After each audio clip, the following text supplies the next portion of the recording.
En það sem spurningin sem kannski stendur aðeins út af að því þú segir að þú ætlar að fara eftir því sem fagmennirnir segja, það bara einföld spurning, hvaða fagmenn?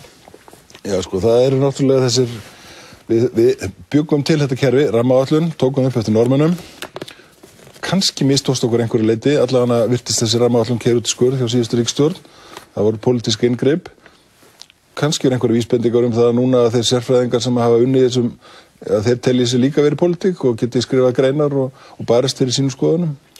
Og þú ert að vísa í Þóru Eljónu til dæmis sem var í verkefnastjórninni í rammaáætlun 2. Var bæði í verkefnastjórn rammaáætlun 2 og formaður faghóps og situr núna í verkefnastjórn 3. Já, og hún hefur verið að mótmæla þessari aðferðafræði þinni. Mér finnst svona umdeilanlegt að fólk sem að vinna í verkefnastjórn sem sérfræðingar og hóðir sérfræðingar geti tekið á sama tíma mjög virkan þátt í pólitískar umræðu. Þannig að þegar þú segir að þú ætlar að fara eftir fagfólkinu þá ertu til dæmis ekki að tala um hana, þú ætlar ekki að fara eftir hennar. Sko rammaáætlun auðvitað og við erum fá Íslendingar og það kemur fólk hvaðan að og það velti fyrir sér og það auðvitað mismunandi skoðanir, mismunandi sýn og það að lokum verður þetta án ef einhvers konar svona samræming mismunandi sjónarmiða og ef við síðan pólitíkusarnir að fara að taka þetta aftur upp á okkar pólitísku nótum, þá verður þetta eitthvað svona svolítið byggs. En hún ekki stjórnmálamaður, það ansi mikið... Nei, ég að segja þetta var svona svipað þeir sem buðu sig til stjórnlagaþings, þeir máttu ekki vera stjórnmálamenn, en þeir sem buðu stjórnlagaþingsmenn, þeir gátt allir verið í pólitík og buðu sig reyndar allflestir fram í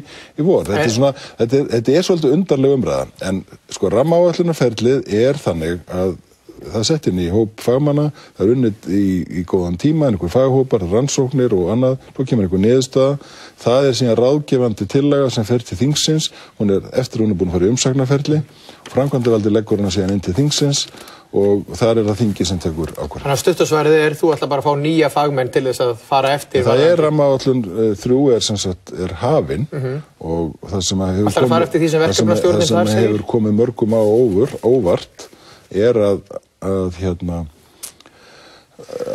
sú vinna sem þar í gangi að það þýðir það samkvæmt lögunum að allir flokkar, verndarflokkurinn, biðflokkurinn, nýtingarflokkurinn allt undir. Það hefur komið mörgum óvart, þannig lagagrunnurinn. Það getur vel þurfum að skoða það, hvort það sé skynsamlegt. En varðandi það hvort að ég færi eftir því, þetta lagalegt ferli, það fer í umsögn og eins og ég hef sagt, ég mun leggja mig allan fram að fara eftir niðurstöðu fagmanna eins og hægt En það bara spurning, hver eru fagmenninir sko? Ég heyri að það allavega ekki þeir fagmenn sem hafa hingað til verið að gefa ráð. Það bara spurning þegar einhverjir sem sagt ganga mjög djarflega fram en eru fagmenn og þá veit maður ekki, eru þeir konur í pólitík eða eru þeir fagmenn?